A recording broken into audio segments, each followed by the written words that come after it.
Still tuning in on 89.5 FM, the mother of community radio station in Africa.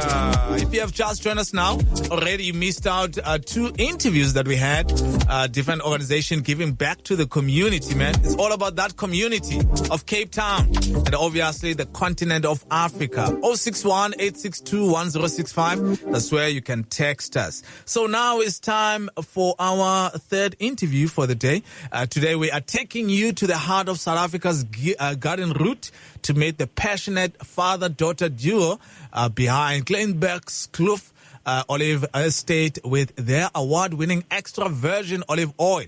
They have cultivated not just a product, but a legacy of quality innovation and family spirit. Stay tuned as we dive into their story, the unique flavors that set their extra virgin olive oil apart, and how their unwavering commitment to excellence has put Kleinbergskloof on the map as a leader in the world of olive oil, as an ABSA Top 10 award winner last year. Well, good morning, Bianka. Good morning, Christy. How are you? I'm fine. Crazy resume. You know, it's in another world. Me reading it, it was like, oh, snap. This means a lot of work has put into this. Can I just say, before I introduce my dad as well, you pronounce Kleinbergskloof beautifully. Oh, is it? to be honest with you, I've been practicing it a lot to a point where I was like, hey, am I saying it right? You're saying it beautifully. Yeah, because I believe it that I'm pronouncing it right, because my colleague from Belgium, Kemi say hi? Hi, hello. Hi. Kemi is from Belgium. She's an intern here. She was like, no, you pronounce it right. This is Dutch. I was like, oh, okay. Okay, Kemi. Thank you very much, Bianca. Bianca, before we quickly go into it, can you quickly introduce your father, please? Yes, I've got Hennie here as well, Dad. Good morning, Chrissy. Nice talking to you. We're very fortunate to have, the father-daughter team. And thank you for the opportunity to actually tell a little bit about our product. To be honest with you, thanks to you, because you guys are doing an amazing work, especially for the country. Thank you, Chrissy. Yeah, we farm in a place called Stilbaai, just outside Stilbaai on the Volschenk River. And very difficult circumstances to farm in. We didn't initially think, that we could produce this proper olive oil that we thought that we are now doing. But eventually it turned out well. I think we got the fundamentals right now. And my daughter joining the team, it makes it all, so much more fun. Talking about the farm, let's quickly start, by telling us a bit about your farm. Where is it, and is there anything unique about your location? Yes, normally you won't farm so close to the sea. We're about 3 kilometers from the sea on the Volschenk River, just outside a small town in the southern Cape called Stilbaai. Stilbaai is known as a holiday destination, but yeah, we farm olives there, and the circumstances that makes it difficult is the fact that you've got mist in the mornings, you've got the sea breeze coming in. You only have sunlight for a very short period, I would say from 9 till 5 or so. It makes, farming with trees difficult. So trees need more sunlight than, one would think. But nevertheless, as I said, that's where we farm. It's just outside Stilbaai, and we've got a tasting room. People going to Stilbaai are very welcome to join us and come and say hello. We are now starting to press oil within the next 2 weeks, so it would be nice. So, Hennie, how did your journey into olive oil farming begin? What inspired you to start this venture? Yeah, it's very interesting, Chrissy.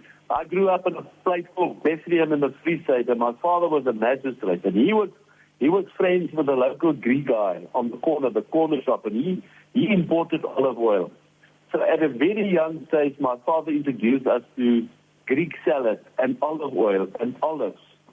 And when I initially bought the farm, I bought the farm for the beauty of it, being on the river close to a beautiful place like Stilbaai. I had a consultant there, and he said, you know what you should do here? Look at the wild olives, the trees that you have here. On this farm, you only farm olives. So that's when we decided 15 years ago, to actually plant olive trees. And that's where the journey started. 15 years, that's a lot, So what were some of the key challenges you faced when you first started, and how did you overcome them? Yeah, you see, well, we started planting 500 trees just to see what happened. So the first planting season, the moles attacked, our small trees. They're eating up the roots. So you can just imagine, how do you control moles if you don't even see them? So that was a challenge. And then, luckily, when the trees started, growing bigger, that all changed. Then we understood, that there's a fungi problem with the weather conditions. We have to manage that and control that. And I must say, today, looking back, on the 15 years, I think we did a fantastic job. And I could see the other farmers in the area, not as close as us to the sea, but they're all, beating the challenges. And this is a nice part of it. I think the best thing of farming in Stilbaai is definitely the fact that our trees is planted in limestone, a proper limestone. We don't get yields that the other olive farmers in the Western Cape would get, but our proper fruit and the taste that we can create more than makes up for the fact that we don't get the yields that others do. If you have just tuned in now, tuning in to 89.5 FM Bush Radio, we have the director at Kleinbergskloof Olive Estate, a father and the daughter duo behind Kleinbergskloof Olive Estate, who's speaking to us on 89.5 FM. So now, how did you first get involved with South African Olive, and how has that partnership supported farms' growth? Chrissy, I'm going to take that one. So we've essentially been, or SA Olive and Kleinbergskloof has been, we've been part of that organization since the beginning. They really offer a lot of opportunities for both growing and established farms or olive farms in South Africa to get learning opportunities, to get learning exposure, and to be able to just get exposure to the best practices of olive farming in your specific regions.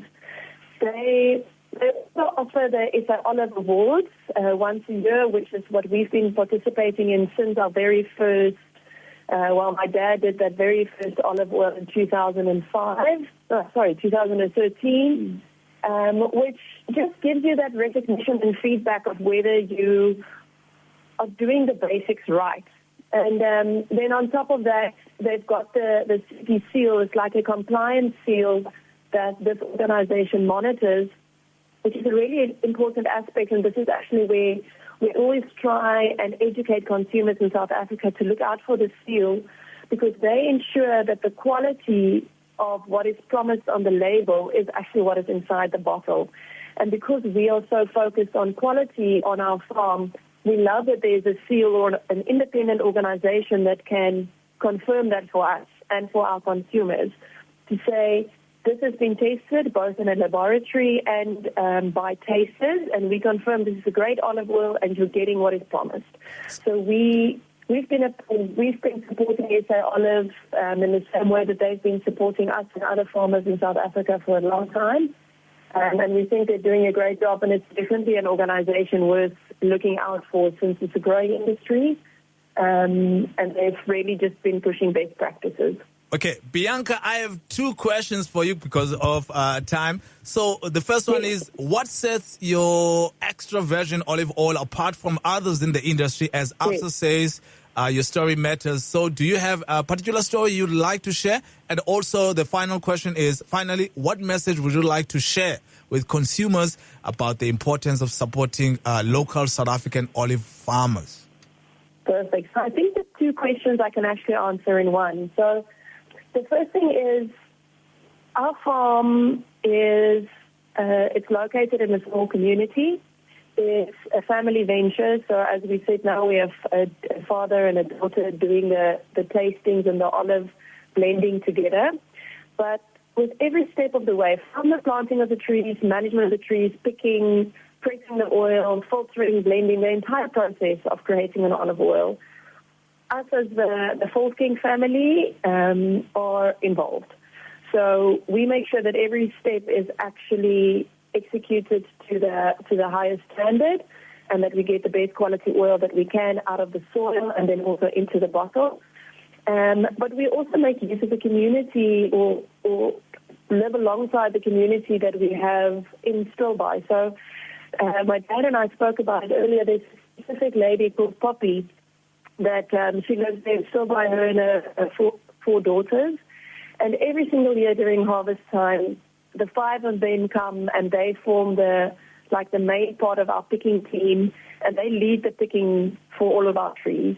And they laugh and they sing and they love what they do, and they do it with pride. And we're so proud to have been part of it as well. So we really try and incorporate and educate in our community to make sure that they also benefit from having a farm in that area. But then so I think the secret to our success lies in, as my dad said earlier, we're lucky enough to have that lime soil.